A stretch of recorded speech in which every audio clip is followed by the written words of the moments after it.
Bom, gente, primeiramente, boa tarde a todos que estão aqui presentes.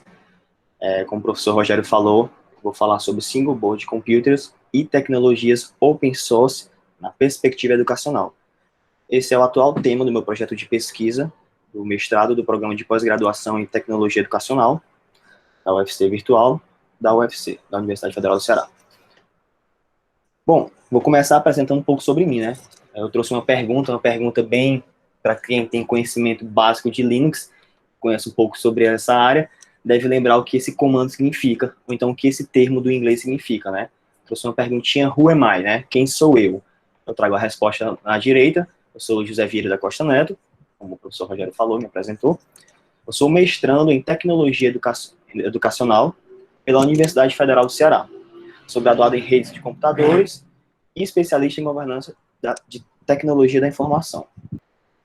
Atualmente eu atuo como técnico de laboratório em informática na Faculdade de Educação da Universidade Federal do Ceará. Eu trouxe aqui à esquerda algumas imagens e logos que representam um pouco também sobre quem eu sou, né? Primeira imagem, eu sou membro do laboratório LabPan CDMaker, né? Laboratório ao qual nós fazemos parte e está oferecendo esses seminários. Também sou bastante nerd e fã de Star Wars, então eu trouxe aqui uma imagem do Darth Vader à direita. Logo abaixo eu trago alguns selos referentes a certificações que eu obtive no decorrer da minha trajetória profissional, certo? Sou certificado em iTunes, Fortinet, na área de segurança, Linux Plus, da CompTIA, SUSE, no caso, a certificação de administrador do SUSE Linux, e também LPI, que é Linux Professional Institute. Avançando mais um pouco, eu vou trazer para vocês os assuntos que nós veremos hoje.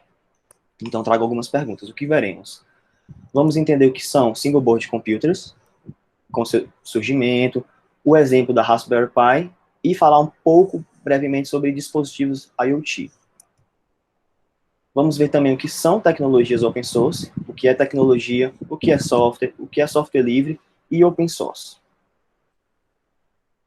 E também vamos entender um pouco sobre a aplicação de Single Board Computers na perspectiva educacional. No caso, essa é a temática do meu projeto de pesquisa, né, onde eu vou trazer para vocês abordar o problema, os objetivos, a metodologia e mostrar para vocês um pouco do produto que está sendo criado. Bom, gente, como eu falei, essa é a minha pergunta inicial que eu trago para vocês, e eu pergunto se alguém souber, quiser falar, eu peço que fale no microfone, porque eu não estou vendo no momento o texto do chat de vocês, então eu pergunto o que são Single Board Computers. Alguém aqui sabe o significado, ou então quer arriscar algum termo, alguma ideia do que seja?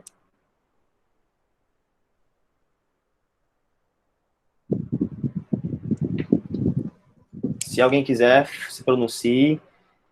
Se não, também não precisam brigar, que eu já avanço com a resposta, tá bom? Como eu disse, eu não estou aqui com o chat disponível para mim. É um computador com uma CPU única. Pronto. Como o próprio nome diz, isso, César, como o próprio nome diz, é bem intuitivo, a gente então entende que single board computers são computadores de placa única, né? Single de única, board de placa e computer de computador. Então, sua resposta está correta, César. Pelo menos assim é o que eu busquei ter como resposta também. Avançando e respondendo um pouco, eu trago a resposta que o César compartilhou, que sim, single board computers são computadores e são similares a computadores pessoais. Porém, eles contêm todos os componentes em uma única placa. Por isso esse termo single board computers. Bom, eles vão ter então processador, que é a nossa conhecida CPU, o Central Processing Unit, certo? Do inglês, que é unidade central de processamento, nosso processador. Vão ter também memória RAM, que é a memória de acesso aleatório, ou seja, Random Access Memory.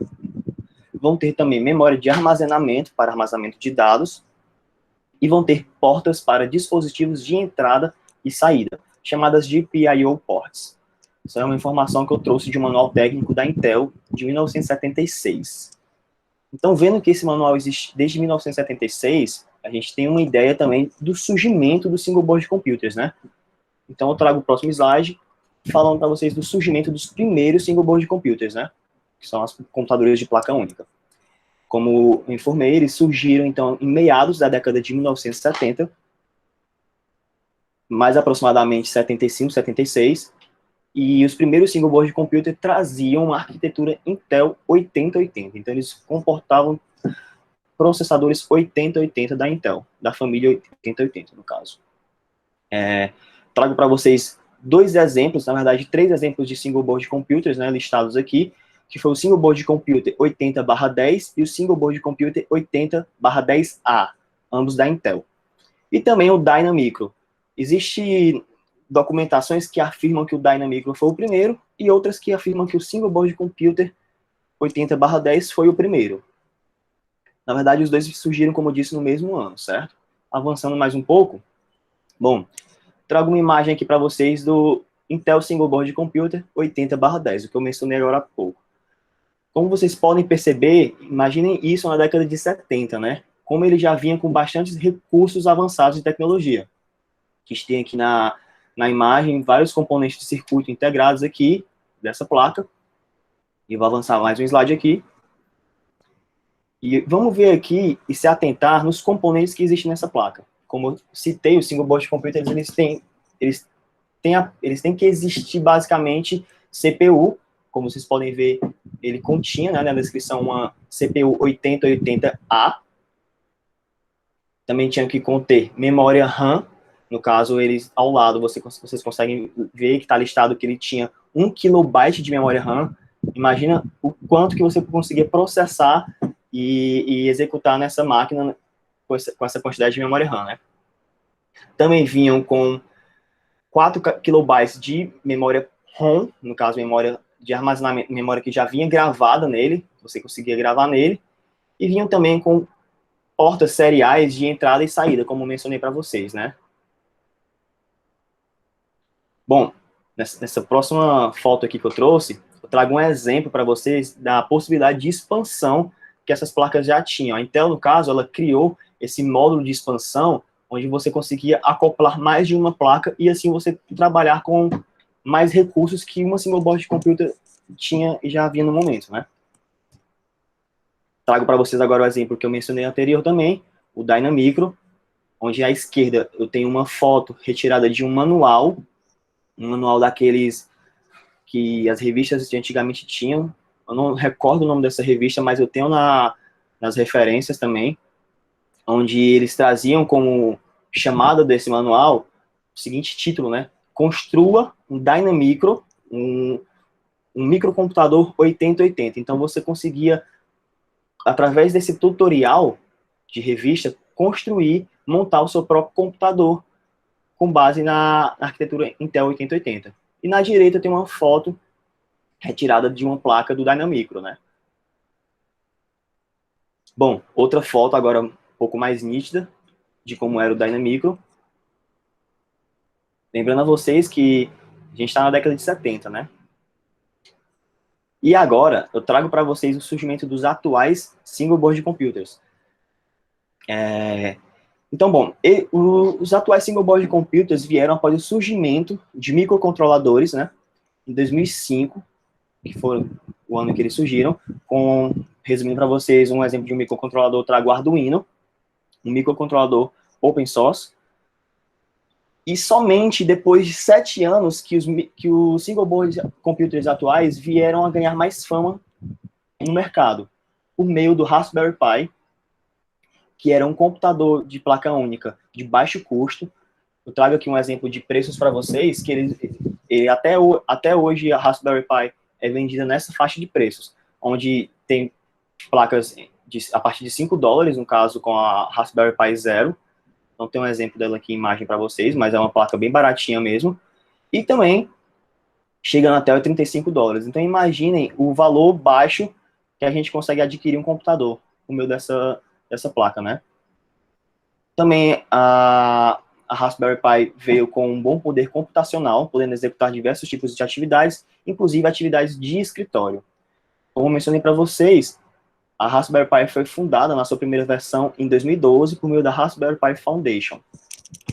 Uma observação que eu tenho a trazer para vocês, que o Ray não mencionou, que é quem eu estou citando, é que a Raspberry Pi Foundation é uma fundação de caridade, onde ela procura trazer para toda a comunidade mundial computadores de baixo custo e fácil acesso. Bom, falando um pouquinho mais sobre essa placa, né, eu trouxe algumas imagens que eu vou mostrar para vocês ao decorrer e algumas breves descrições também, características. A Raspberry Pi ela é uma single board computer da Raspberry Pi Foundation, foi lançada em 2012, e até o momento, no caso, até 2020, que foi o ano que eu tenho como referência o artigo de Basford, foram vendidos mais de 19 milhões dessas placas, desde 2012, desde o seu lançamento, né? Eu trago para vocês à direita um modelo de Raspberry Pi, que seria, no caso, a Raspberry Pi 1, modelo B, que foi lançado em 2012, primeiro modelo. Se vocês forem se atentar na foto, na imagem, mostra 2011, mas esse é o ano de fabricação, o lançamento foi no começo de 2012, e a Raspberry Pi Foundation tem seguido esse padrão desde a sua primeira placa, em lançar no começo do ano seus novos modelos de placa. Essa placa, ela tinha um CPU, no caso, um processador, de 700 MHz de clock, né, de frequência. E um único core, né, um único processador. Não tinha mais de um core no seu processador. E também nessa versão, a versão modelo B da Raspberry Pi 1, já vinha com 512 MB de memória RAM. Avançando mais um pouco. Antes que eu avance, eu quero trazer uma observação. A fonte dessa imagem foi do autor. Então, essa foto realmente é uma foto que eu tenho, que eu tirei de uma Raspberry Pi, uma que eu tenho aqui, que eu coleciono. Hoje eu não consigo desempenhar muitas tarefas nela, mas algumas tarefas mais básicas eu consigo realizar, por conta da demanda de processamento das aplicações atuais, né?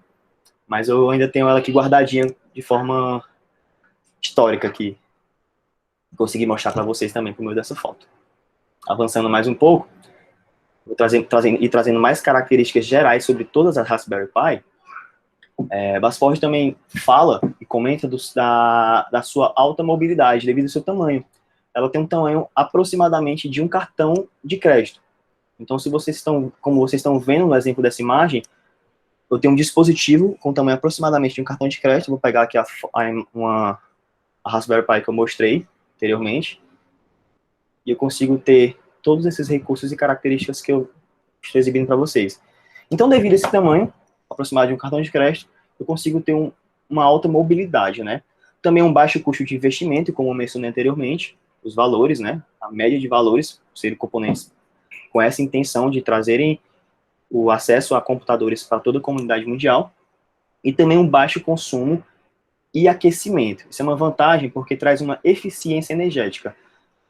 Basford não fala, mas eu quero trazer uma observação sobre esse baixo consumo e aquecimento, trazendo uma eficiência energética, que por meio de uma Raspberry Pi eu consigo trazer projetos em locais remotos onde a energia não seja muito estável. Eu consigo, inclusive, usar a energia solar.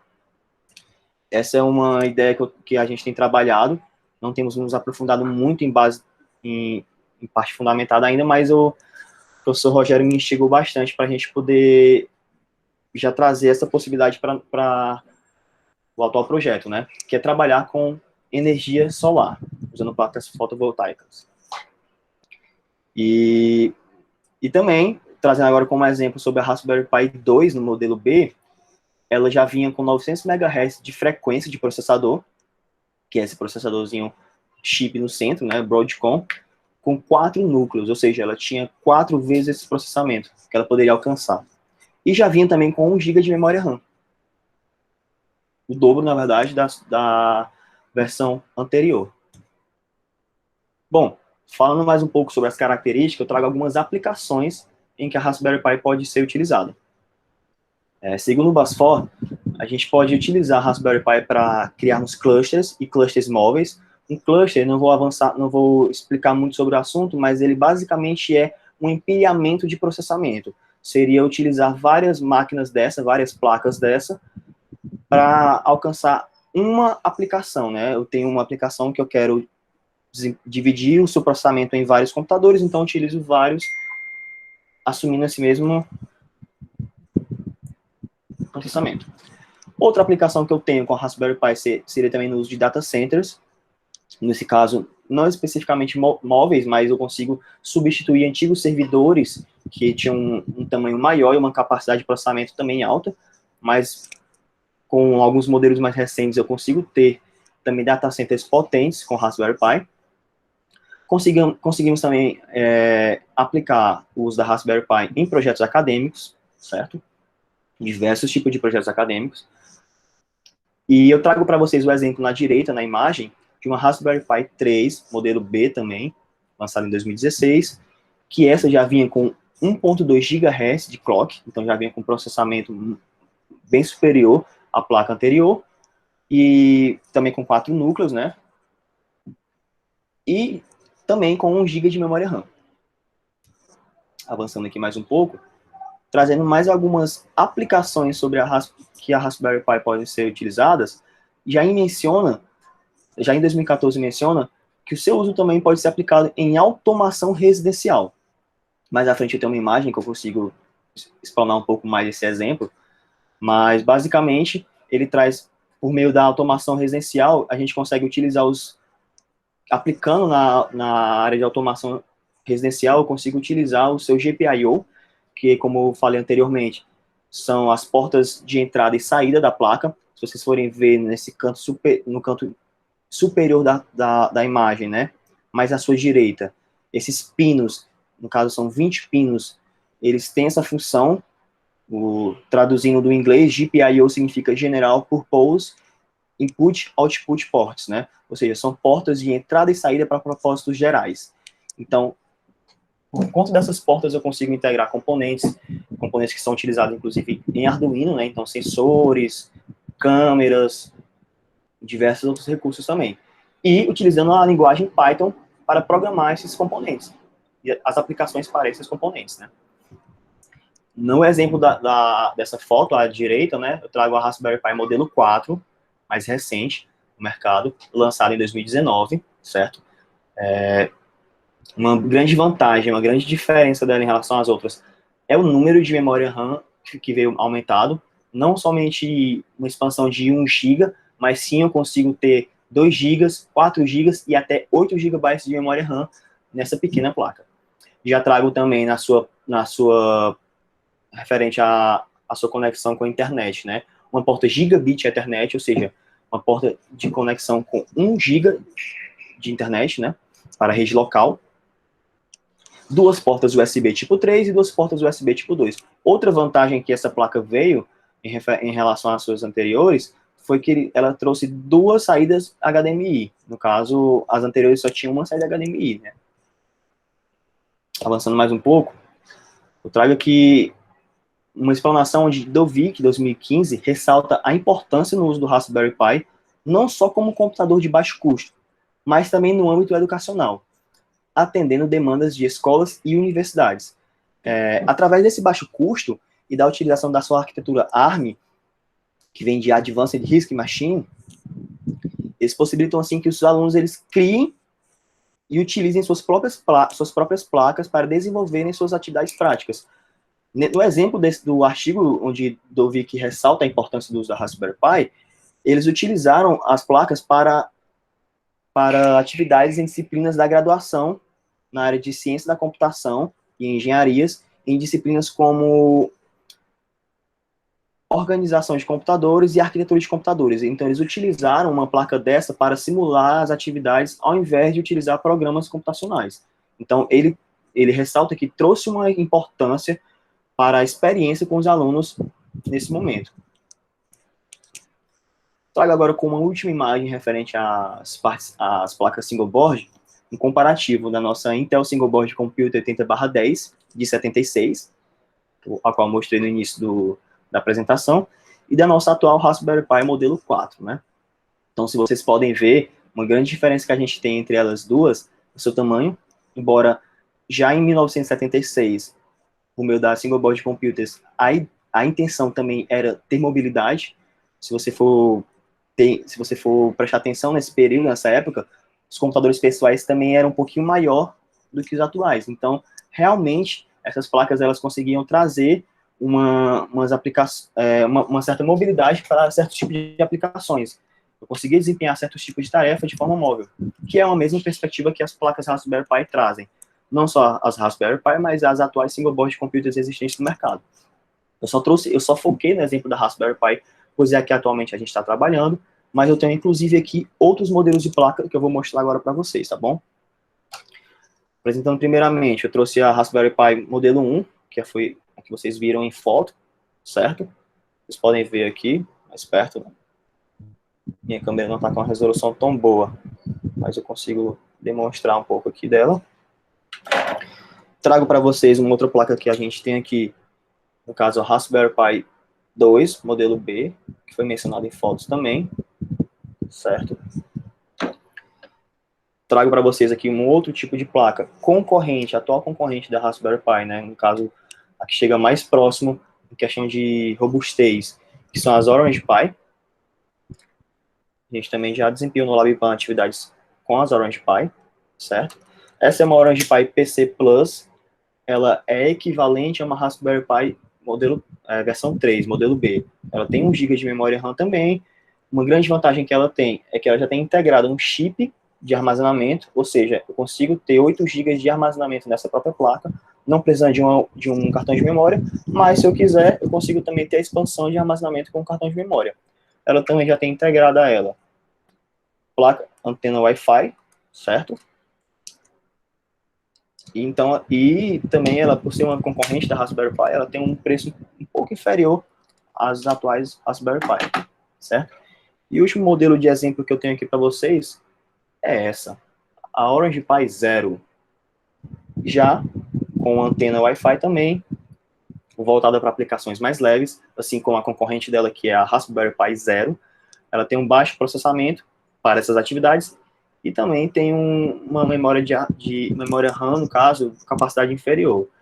Esse modelo que eu tenho aqui é 256 MB de memória RAM, também tem um modelo de 512 aqui guardado, mas para pequenas atividades ela me atende muito bem. Inclusive eu estou utilizando um cartão de memória de 2 GB nela, onde eu consigo executar um Linux, sistema operacional baseado em Linux, e desempenhar minhas atividades. Bom, pessoal, avançando mais um pouco, para finalizar esse contexto de single board computers, eu trago uma breve explanação sobre dispositivos IoT. Entrando no contexto de Internet das Coisas, ou IoT do inglês, que significa Internet of Things, Vermesan 2011 define como uma conexão de vários tipos de dispositivos a pessoas, em qualquer local e hora, através da internet, ou outros tipos de rede. ZigDag 2015 espera que os single board computers sejam o principal componente de hardware que possibilita essa interação de dispositivos com a internet. Como eu tinha mencionado anteriormente para vocês, a gente, por meio do single board, dos dispositivos IoT, nós conseguimos integrar e tornar casas inteligentes, como a imagem mostra para vocês. Eu consigo transformar uma câmera que anteriormente ela não era conectada à internet, por meio de uma conexão com uma Raspberry Pi e configurando aplicações Python ou qual seja a linguagem, disponibilizar ela para acesso à internet, acesso móvel, não só uma câmera de segurança, mas diversos outros recursos. Consigo tornar uma casa inteligente com uma lâmpada. Eu fiz uma experiência aqui na minha casa também, conectei um dispositivo de relé na minha Orange Pi, não foi a Raspberry, foi a Orange Pi, e consegui acionar a lâmpada de qualquer local que eu esteja no mundo, né? Então, esses são umas das facilidades que as single board trazem, substituindo ou não Arduinos e outros controladores que também têm essas funções. A sua vantagem é porque você consegue basicamente ter tudo em uma placa só. Bom, avançando mais um pouco, trago uma segunda pergunta para vocês, que é a seguinte pergunta: o que são tecnologias open source? Alguém tem uma ideia do que seja? Alguém quer afirmar? Alguém sabe o que significam tecnologias open source?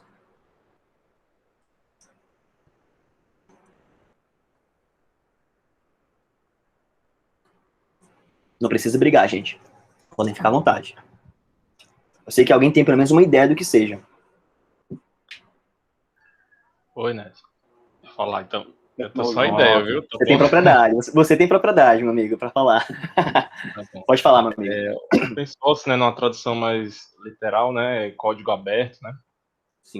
São aquelas tecnologias, né, não só programas de computador, mas também hardware, né, que se baseiam, né, no movimento do software livre, né, naquelas 4 liberdades fundamentais, né, que existe, né, a liberdade de você poder desenvolver o programa, criar, editar, né, disponibilizar, vender, né, então você dá uma liberdade mais geral, né, de conhecimento, mais ampla de conhecimento, para que tanto o conhecimento seja distribuído, né, de forma colaborativa, né, seja cada vez mais desenvolvido e disseminado, né, como também a gente possa ter, né, inovações tecnológicas a partir de fontes que já existem, né, a gente poder desenvolver cada vez mais. Então, em outras palavras, é esse movimento, né, que se baseia nessas 4 liberdades fundamentais do software livre. Isso. Na verdade, eu acho que eu não preciso mais nem apresentar essa sessão. O Luciano descreveu muito bem o que significam tecnologias open source. Alguém mais quer falar alguma coisa, quer comentar? Muito obrigado, Luciano. Realmente, o que eu procurei trazer de parte fundamentada confirma com o que você disse, certo? Então, basicamente, tecnologias open source são isso. Eu vou avançar aqui para próximo slide. Então, o que é... Deixa eu falar. Pois não, professor. Tá. Uma coisa que é importante nesse contexto é que, por exemplo, hoje já podemos falar, inclusive, em robótica open source, tá? Sim. Vários dos projetos que a gente tem por objetivo ter em andamento tem esse princípio. E nos projetos de robótica open source, a gente precisa ter conhecimento tanto do Arduino quanto de outras placas single board. Eu não sei se você se preparou para essa discussão, mas é interessante fazer essa discussão aqui, viu, Neto? Certo. Eu trouxe um material que eu procurei me embasar, que foi em cima do meu projeto de pesquisa, certo? Mas no final da apresentação eu posso abrir para a gente discutir. Inclusive, eu concordo que tecnologia open source inclui robótica open source, no caso, com dispositivos de robótica, né? Arduino, microcontroladores em geral. E como eu citei, inclusive, no exemplo anterior, o Arduino foi um dos que motivaram o avanço dos atuais single board computers, né? Avançando mais um pouco aqui, vamos para a pergunta: o que é tecnologia? E essa pergunta eu procurei trazer para nos embasar e nos definir o conceito de tecnologia open source. Bom, o que é tecnologia, então? Primeiramente, precisamos abordar alguns conceitos acerca de tecnologia. Por meio de estudo etimológico, Pinto, 2005, conceituou tecnologia como o fundamento da técnica, entendendo como a teoria, a ciência, a discussão da técnica, abrangidas nessa última acepção as artes, as habilidades do fazer, as profissões e, generalizadamente, os modos de produzir alguma coisa. Então, Pinto entende que tecnologia está mais voltado à parte etimológica da palavra, né? Na verdade, ele fundamenta no seu livro quatro conceitos de tecnologia. Eu trouxe somente esse para mostrar para vocês, que é o entendimento do estudo da palavra tecnologia, né? Onde logia se dá por meio do fundamento e técnicas, no caso, e o fundamento das técnicas, como eu próprio falei para vocês, né? Então, esse entendimento de teoria da técnica, né? O conhecimento das técnicas que envolvem. Avançando mais um pouco, eu já trago um conceito mais voltado para o que eu quero trazer como tecnologia para vocês, que é o conceito de Blaumer, Apud Fleury, 78, onde trata de tecnologia como um conjunto de objetos físicos e operações técnicas, produzidas de forma mecânica ou manual, centralizando em fabricações industriais. Ou seja, Blaumer, no caso, ele conceitua tecnologia como um conjunto de objetos físicos e operações, ou seja, componentes físicos mesmo, ou operações que a gente pode trazer também para tecnologias com componentes lógicos, né? Então, tudo isso que eu consigo, de forma técnica, produzir e avançar também na produção industrial, fabricar novos produtos por meio dessas tecnologias, faz parte do conceito que Blaumer nos traz.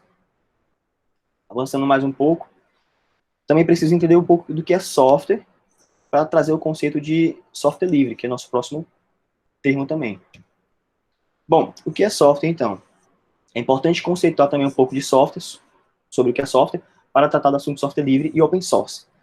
Software tem o papel de um produto, podendo fornecer todo o potencial computacional, ou seja, poder de processamento, e simultaneamente tem um papel de um veículo de distribuição de um produto, ao produzir, gerenciar, adquirir, modificar, exibir ou transmitir informações, atuando como base para ter o controle total do computador através do sistema operacional, também um software, fornecendo portais de comunicações de informações através da internet e criando e controlando outros programas por meio de ferramentas de software e ambientes. Esse é um conceito de Pressman 2016. Avançando mais um pouco sobre o que é software, então trago alguns pontos que eu queria destacar com vocês. Software se resume em um conjunto de comandos lógicos de um computador com a finalidade de executar tarefas, ou seja, a gente então remete ao software com a parte lógica computacional. Eu posso trazer em outras palavras o que é o que se corrompe. De fato, o software, ele não quebra, ele corrompe. E um sinônimo da palavra corrompe seria esculhamba e xinga também. Então você não tem como bater em um software, literalmente. Você consegue esculhambá-lo, ele consegue ser corrompido e você consegue xingá-lo. O software também, a gente também, por meio de conceito de software, pode trazer também um conceito de aplicativos, que são software. São instruções realizadas pelo homem e executadas pelo computador, ou no caso, dispositivos que a gente está utilizando hoje como dispositivos móveis, né? Outro recurso que eu tenho como software seriam sistemas operacionais. Eles interagem diretamente com os componentes do computador, ou seja, a parte do hardware, a parte física do computador. Bom, já que a gente entendeu um pouco sobre tecnologia, um pouco sobre software, então eu vou trazer para vocês o que são software livre e open source. Eu trago um pouco essa discussão entre os dois para nos fomentar um pouco mais nesse entendimento. Primeiramente, falando sobre software livre e open source, eu trouxe uma imagem de hardware, né? Trouxe uma imagem de um mainframe. Pode parecer estranho, mas sim, ela de fato tem tem envolvimento direto com o surgimento dos software livres e open source. Alguém sabe me dizer quem está nessa imagem e o que se trata nessa imagem? Alguém tem ideia do que seria? Podem chutar, podem ficar à vontade, tá? Aí é o Steve Jobs e o Wozniak. Boa resposta, mas nesse caso não era. Eu trouxe uma colinha aqui comigo, porque eu, de fato, não lembro o nome deles bem específico, CPD, né? antigo. Um CPD Também. antigo com Boa vários resposta. mainframes. Boa resposta. Exatamente, professor. A gente tem aqui, nesse retrato, né, com fonte do site Nokia Bell Labs, né, que eu sou muito grato a eles terem registrado tanto essa foto terem armazenada no seu repositório, como também registrado a informação do que se tratava. Então, nessa foto, a gente tem um registro acerca da criação do Unix em um CPD, como o professor Rogério falou, um antigo centro de processamento de dados, uma grande sala que comportava vários computadores, no caso, os computadores eram os mainframes, como o professor Rogério também afirmou. Então, nós temos aqui sentado o Ken Thompson, certo? Basicamente, escrevendo o código, né? E o Dan Switch em pé. Esses dois são os responsáveis pelo surgimento do Unix, que é um sistema operacional, a qual não vou me atentar muito aqui, mas é o que dá base para os sistemas vigentes hoje no mercado. Vou dar um exemplo para vocês de quatro sistemas operacionais que a gente tem, que tem base e influência forte do Unix. Primeiro, como a gente tem até a própria terminologia da palavra, né, o próprio Linux. Não o Linux, o GNU Linux. Vou falar um pouco mais à frente. O GNU Linux, ele é baseado, sim, em Unix. Inclusive, esse foi o principal propósito do projeto GNU. Já estou até falando que eu vou falar mais à frente também. Outro sistema operacional que a gente tem, que tem como base o Unix, é o Mac OS X. O atual sistema operacional para computadores e dispositivos de mesa, né, da Apple. E mais dois sistemas operacionais que eu trago para vocês, agora móveis, é o próprio Android, ele sim tem base no Unix, e o iOS da Apple também. Então, o Unix, ele é o grande pai e incentivador, né, não diretamente, dos atuais sistemas operacionais que nós temos no mercado. Então, somos gratos a esses dois rapazes aí, que se dedicaram bastante. Bom, então, falando um pouco sobre software livre, né? Como eu falei na imagem anterior, práticas de compartilhamento de software e de código-fonte de forma gratuita se dão por volta do final da década de 1940 e do início da década de 1950, período em que o mercado de mainframes teve grande ascensão e ficou estabelecido. Período em que fabricantes de computadores viam o hardware, parte física do computador, como eu falei, como propriedade de maior ou total valor comparado aos softwares, que eram vendidos juntos, e não havia até o momento a necessidade de empresas não disponibilizarem o seu acesso ao código-fonte dos seus programas e impedirem, então, o compartilhamento deles. Avançando mais um pouco sobre os conceitos que Campbell Kelly traz, já na década de 1970, com a chegada dos computadores pessoais, vieram também a explosão de empresas de desenvolvimento de software. Vou dar um exemplo para vocês de uma grande empresa dessa época, Microsoft, que começaram a serem vendidos separadamente de hardware. Microsoft trouxe essa ideia, né? Eles começaram vendendo junto com os computadores da IBM, mas depois eles já tinham a ideia de vender o seu software à parte, trazendo consigo uma alta capitalização para o seu desenvolvimento. Essas empresas consecutivamente começaram a usar leis de proteção de direitos autorais, como o copyright, e consecutivamente inviabilizaram o fornecimento do seu código-fonte para os usuários, pois seus produtos seriam rapidamente duplicados, né? Se a finalidade final dessas empresas era obter lucros com os softwares, então eles viam que a melhor maneira era restringir o acesso com o tipo de licença copyright e, dessa forma, inviabilizar o acesso ao seu código-fonte, né?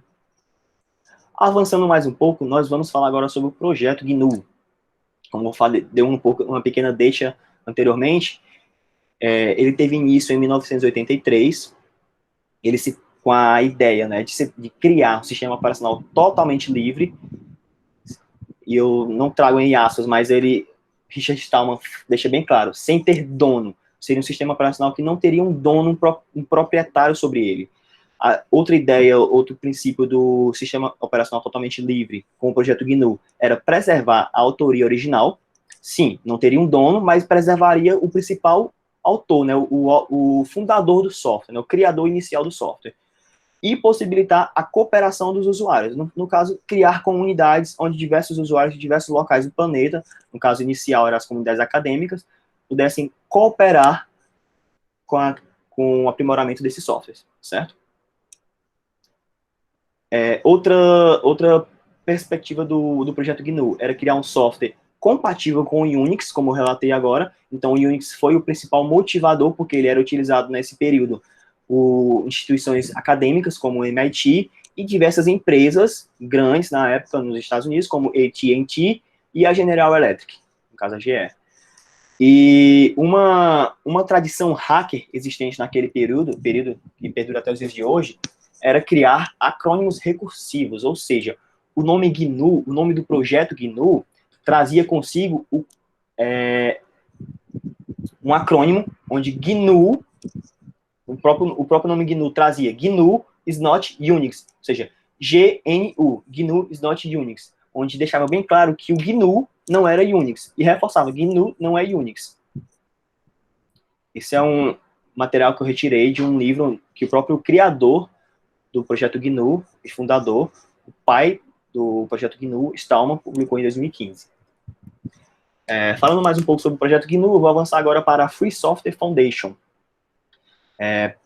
A partir do início da criação do projeto GNU, do sistema operacional, similar ao Unix, existia uma grande complexidade para ser construído, onde perceberam que tinha necessidade de construir e criar kernel, compiladores, editores, formatadores de texto, clientes de e-mail, interfaces gráficas, bibliotecas, jogos e etc. Então, com essa demanda que surgiu, Stallman percebeu a necessidade de unir mais colaboradores ao seu projeto. Então, Richard Stallman funda a Free Software Foundation, através do Manifesto GNU, que foi um documento onde ele publicou em 1985, relatando, no caso, as premissas do Manifesto GNU. O que se trata do projeto GNU, né? O que se trata, o que é, como ele será escrito, o motivo de sua compatibilidade do Unix, reforço para vocês, a questão de mercado, onde era um software muito utilizado e difundido nas instituições de ensino e empresas, como ele seria disponibilizado, como a comunidade pode contribuir e como os usuários de computadores serão beneficiados. Sim, ele precisa também falar que você não só vai contribuir, mas você também vai ter benefícios para você mesmo, né?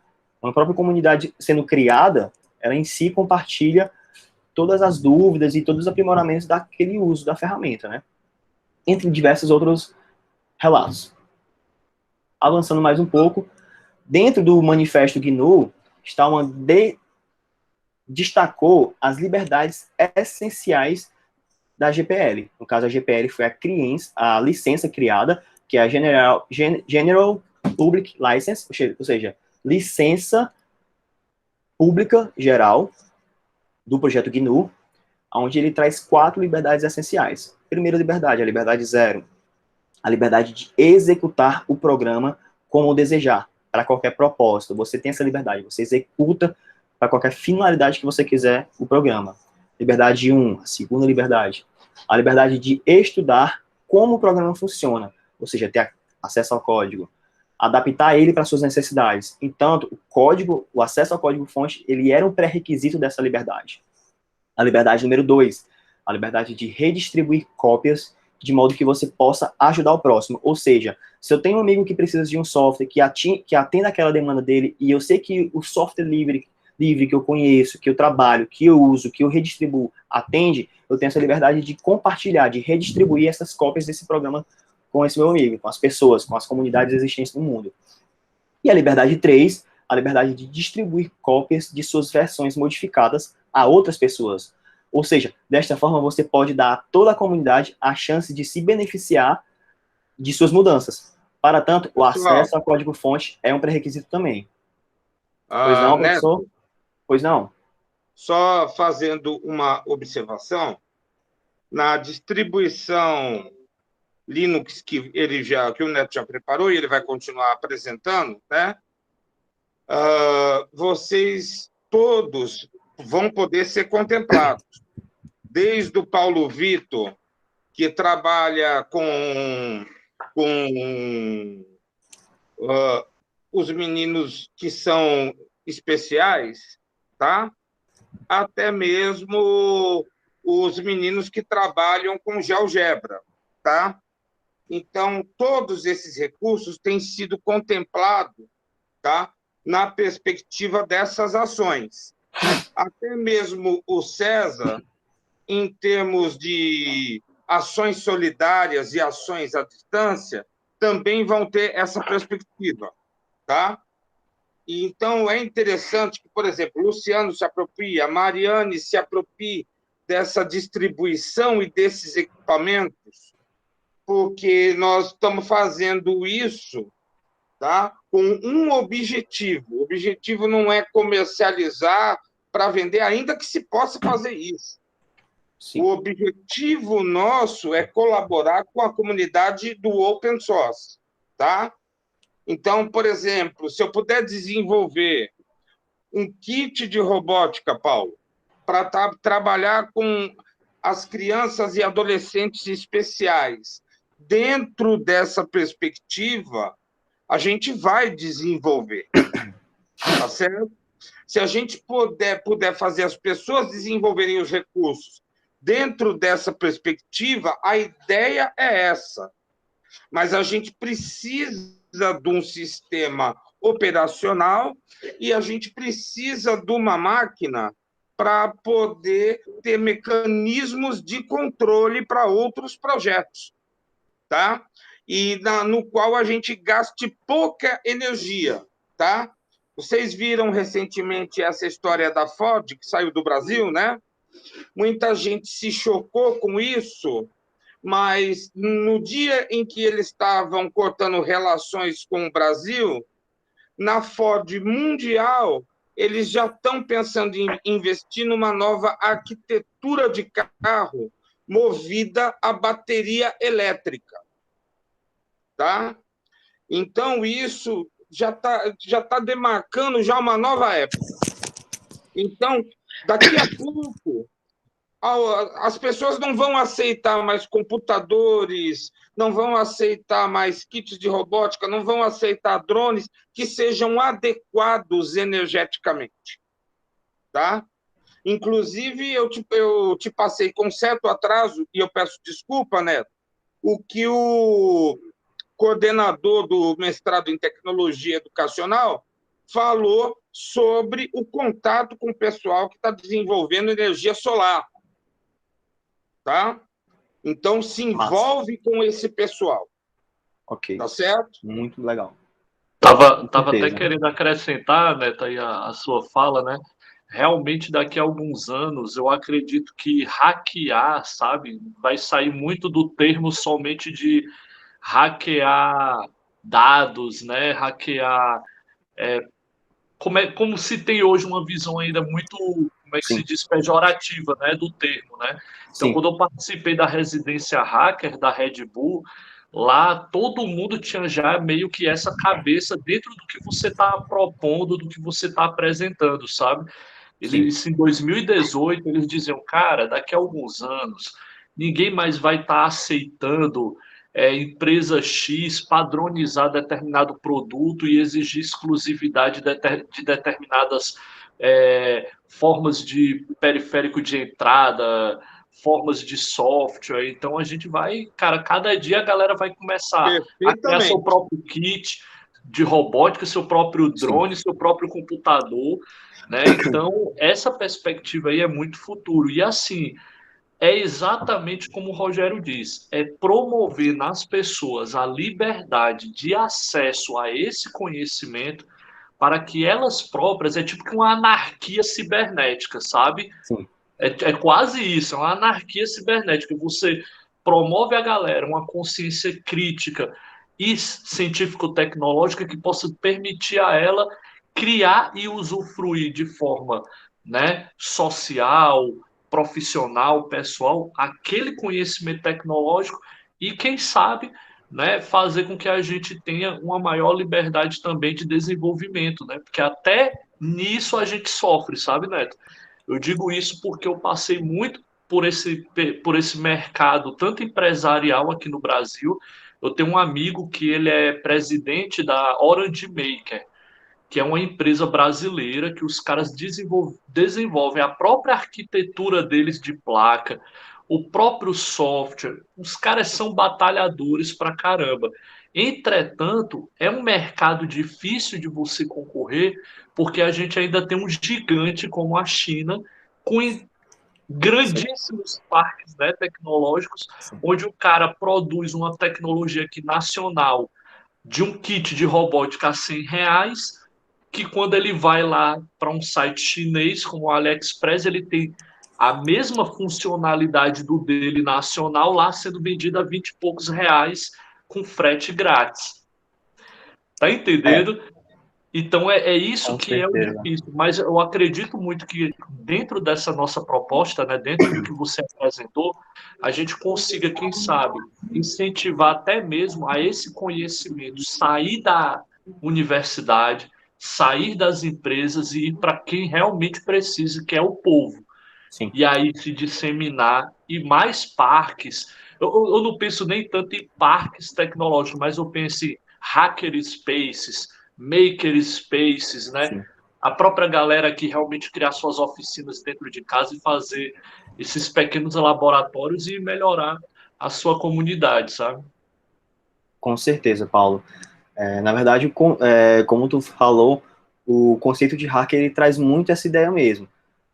É triste que as pessoas associem o termo hacker àquela pessoa maliciosa. O hacker é aquele conhecedor, é o cara que tem a capacidade técnica, o conhecimento técnico e o explorador. Então, ele também está associado àquela parte de testagem, aquele que explora as ferramentas e executa com finalidade de trazer melhorias e avanços.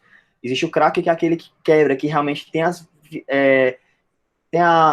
está com a mentalidade desviada, né, do seu propósito, eu posso bem dizer. É aquele que está realmente com finalidades criminosas mesmo com os produtos. E sim, eu sou muito a favor de comunidades hackers, onde o conhecimento seja aumentado de forma compartilhada, né? Uma prova é que a GPL, a General Public License, é um tipo de licença open source, é um tipo de licença, é basicamente a que iniciou, né, e trouxe fundamentos para, em cima dela, outras licenças serem aprimoradas e ajustadas, né, como eu vou mostrar um pouco mais à frente. Mas a ideia, basicamente, de Richard Stallman, ao criar o projeto GNU, Free Software Foundation, o próprio manifesto GNU e as licenças que vieram a partir disso, era sim era bem com essa filosofia mesmo de compartilhar, de que você não era obrigado a pagar caro, mas também você poderia cobrar, mas você não era obrigado a pagar caro por algo que você não teria nem como melhorar para você, entende? Mas voltando aqui, eu vou reler então a liberdade 3, que é a quarta e última liberdade da General Public License, né, a GPL, onde a liberdade 3 fala a liberdade de distribuir cópias de suas versões modificadas a outras pessoas. Desta forma, você pode dar a toda a comunidade a chance de beneficiar suas mudanças. Então, basicamente, isso que a gente falou. Tudo que eu consigo criar e ser beneficiado, dou esse acesso a outras pessoas para que elas consigam expandir isso, né? E para essa liberdade ser alcançada, o acesso ao código-fonte também é um pré-requisito. Avançando mais um pouco. Então, eu vou falar um pouco agora sobre o GNU Linux, que foi, sim, eu posso dizer, hoje em dia, as pessoas conhecem, escutam sobre software livre, mas o que é mais difundido no mundo livre hoje é, sim, o Linux, né?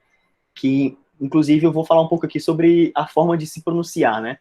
Ele foi criado, né, em 1992, então, em 1992, surgiu, né, o GNU Linux, que ele veio com qual necessidade? O avanço e difusão do projeto GNU.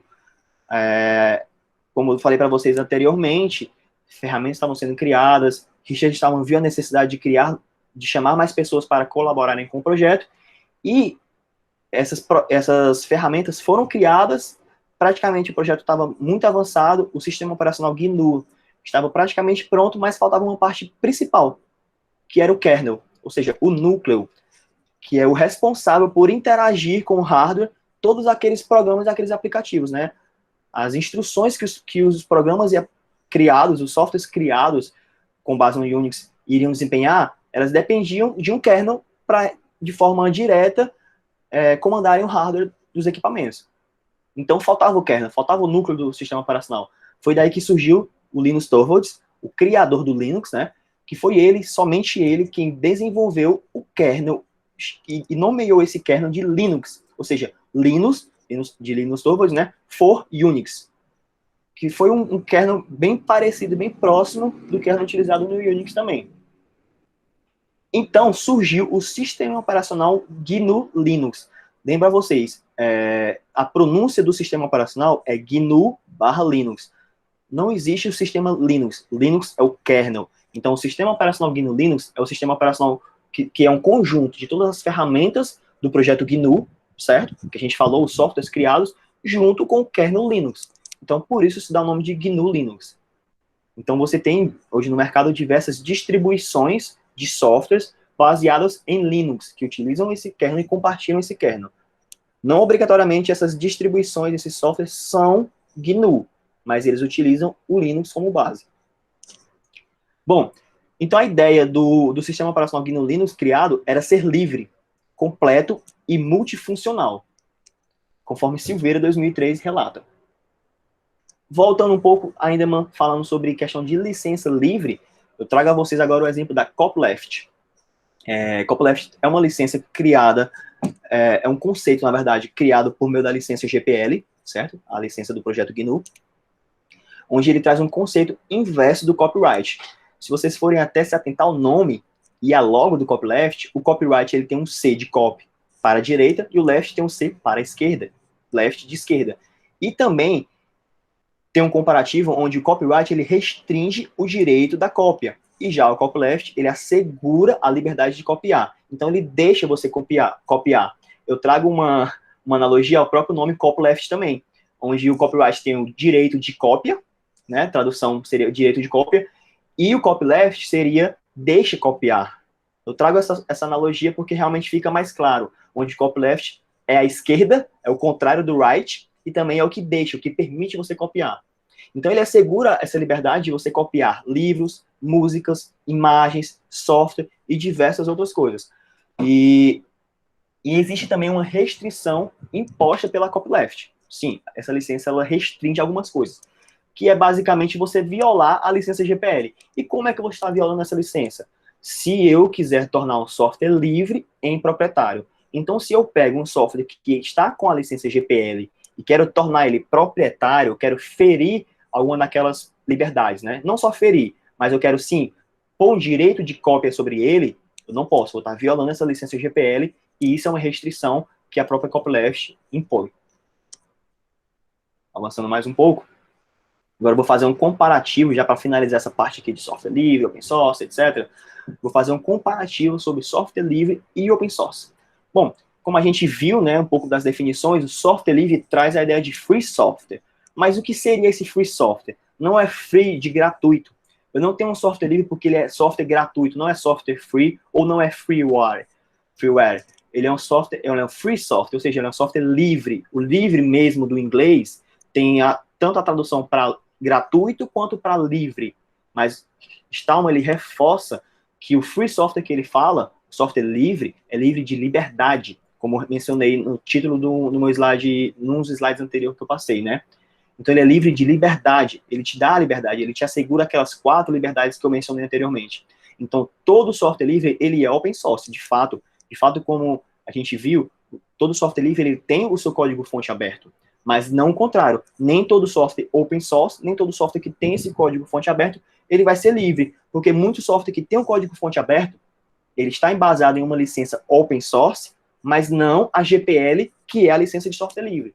Essa licença se dá se você atingir e respeitar as 4 liberdades. Vou dar um exemplo para vocês. Um software, avançando mais um pouco, falando sobre software de código-fonte aberto, né, o open source. O open source ele garante o acesso ao código, mas ele pode ou não permitir modificações. Ou seja, eu posso ter um software open source que eu disponibilizei o código do meu software, mas eu não quero que você modifique esse meu código. Então, o software está com código aberto. O código está disponível para você explorar, estudar, mas você não pode modificar. Se você modificar, você vai estar ferindo a licença daquele software. Até um exemplo que eu posso trazer para vocês é o próprio software da Red Hat. A Red Hat ela tem diversas ferramentas que ela produz. Um exemplo que eu posso trazer de sistema operacional seria o Red Hat Enterprise Linux, onde ele tem, sim, o seu código-fonte aberto, mas você não pode modificar. Existem projetos da Red Hat, como o CentOS, que é um projeto de um clone do Red Hat Enterprise Linux, onde você, sim, tem o acesso ao código-fonte e ele é modificável, né? Mas o Red Hat Enterprise Linux, não. Então, basicamente isso, gente. Como exemplo de open source também, de outros tipos de licença que eu mencionei agora, open source, e não a licença GPL, eu tenho a Open Source Initiative, que é a iniciativa de código-fonte aberto, né? É uma iniciativa de finalidade global, mas ela é uma grande responsável por disseminar diversos outros tipos de licença que sim compartilham do software aberto, do acesso ao código-fonte aberto, mas não são necessariamente softwares livres com a licença GPL, certo? Outro também é a Open Source Way, da Red Hat, e a Open Source Hardware Association. Então, com esses conceitos de open source, eu entendo que, eu vou avançar mais um pouco para vocês, que as tecnologias open source são, voltando para o conceito de tecnologia, um conjunto de objetos físicos e operações técnicas, e open source, que respeitam a liberdade de usuário, o acesso ao código-fonte, elas te deixam acessar, e elas têm atividades e objetivos diferentes. Então, tecnologias open source são tecnologias, são componentes, são objetos físicos, operações técnicas diversas, onde o código-fonte delas envolvido, o acesso a elas e as liberdades delas são respeitadas. Então, você tem toda essa filosofia de open source compartilhada com diversos tipos de tecnologias, não necessariamente somente software. Então, gente, avançando mais um pouco, eu vou chegar agora no nosso último ponto da apresentação de hoje, que é trazendo o conceito de single board computers e tecnologias open source na perspectiva educacional. onde eu vou relatar um pouco agora do meu projeto de pesquisa do mestrado. Bom, com base no assunto exposto anteriormente, né, eu trago o questionamento que surgiu para nortear essa pesquisa. Como possibilitar, então, que grupos escolares utilizem kits de robótica educacional e realizem atividades favorecendo o ensino de diversas áreas do conhecimento com baixo custo e mobilidade? Este é o problema que eu trago. Bom, buscando chegar à solução deste problema, eu trago meus objetivos, onde o objetivo geral traz o desenvolvimento de um sistema de controle de baixo custo, entre parênteses, utilizando hardware e software open source preferencialmente, fecha parênteses, trazendo mobilidade aos laboratórios de informática educativa. Esse é o meu objetivo geral. E para alcançar ele, eu trouxe os meus objetivos específicos. Primeiro, reunir componentes de um kit de robótica educacional e os softwares necessários para sua utilização. Segundo, mapear as principais single board computers existentes no mercado, assim como as melhores distribuições GNU Linux para elas. E terceiro, criar uma distribuição GNU Linux contemplando os softwares educacionais necessários em conjunto com o kit de robótica educacional e também videoconferência, que é um parênteses que eu trouxe, né? Então, avançando, eu trago a minha metodologia. A minha metodologia será de natureza experimental, pois esse método tem como característica fundamental o interesse na aquisição, aplicação e utilização dos conhecimentos em uma situação específica, como produção de novos materiais ou sistemas e serviços. A pesquisa terá uma dimensão exploratória, possibilitando uma familiarização sobre o assunto, utilizando-se de um levantamento bibliográfico. Ao final, será utilizada observação sistemática como técnica de coleta de dados por meio de registros da observação, de atos, atividades e situações, entre outros. Falando mais um pouco, será utilizada engenharia pedagógica para poder pensar materiais didáticos com a distribuição GNU Linux que será desenvolvida.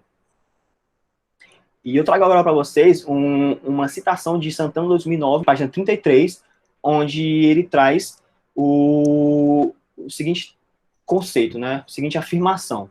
Nesse sentido, ao desenvolver software educativo, preparar materiais didáticos, preparar uma aula com projetor e computador, voltado ao ensino de um saber, torna-se necessário ao professor ou à equipe de desenvolvimento ter em mente uma engenharia pedagógica para que o software, enquanto artefato cultural, viabilize em sua manipulação o resgate de questões epistemológicas que envolvem o saber a ser ensinado. Então, falando um pouco agora sobre o produto, né, chegando ao final da nossa apresentação.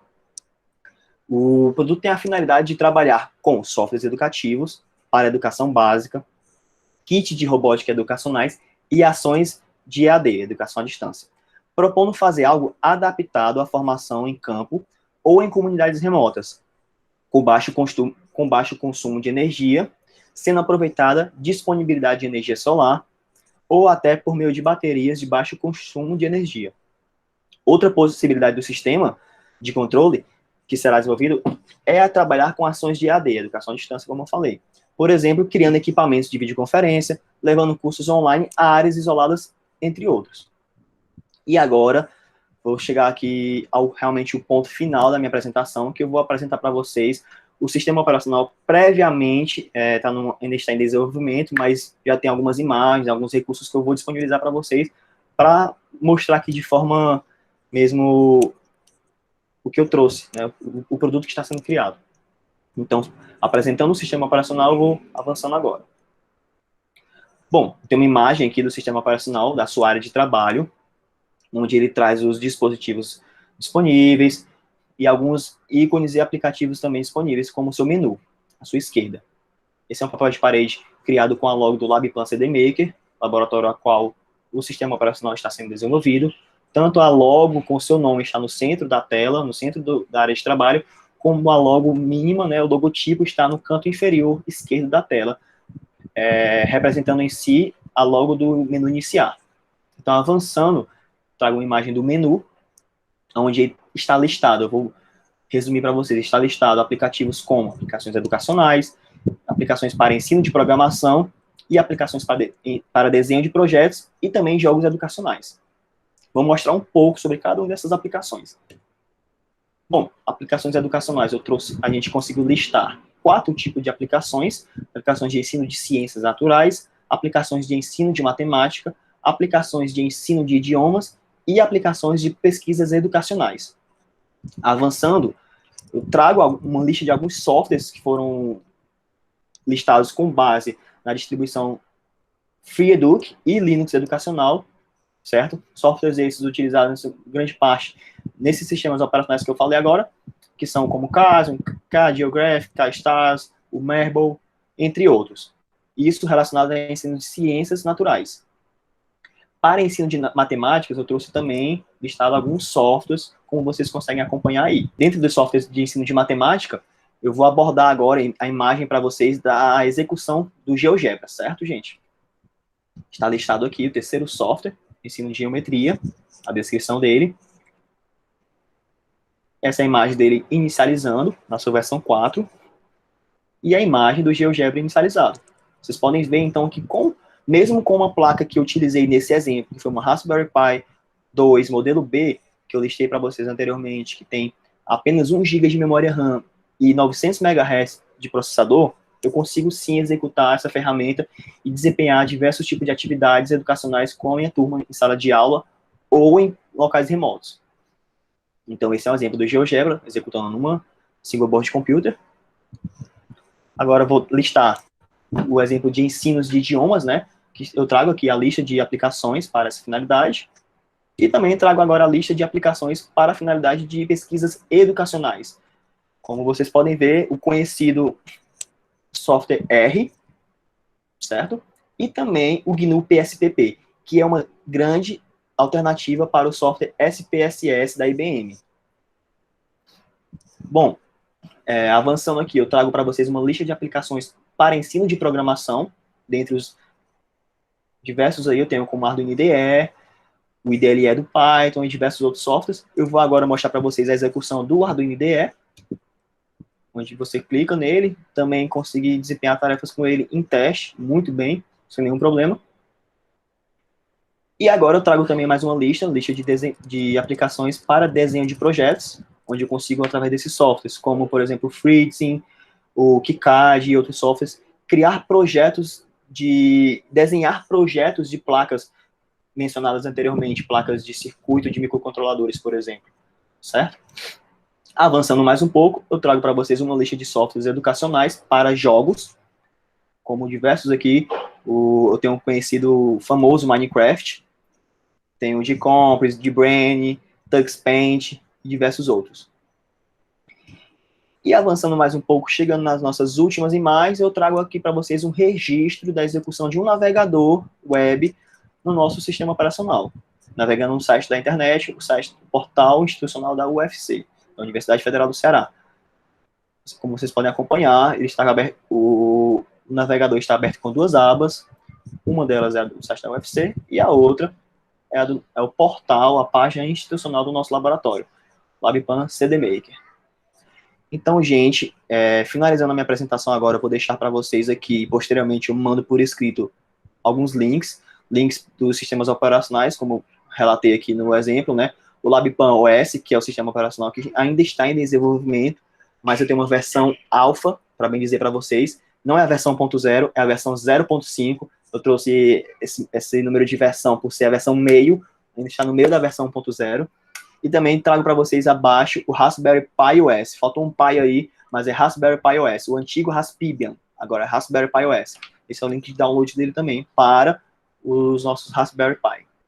E os meus links para contato também. Facebook, Instagram, Twitter, Telegram, meu blog e meus e-mails para contato. Avançando mais um pouco, mostrando as referências que eu utilizei. E é isso, pessoal. Agradeço a todos pela oportunidade de compartilhar esse conhecimento. E até uma próxima. Obrigado.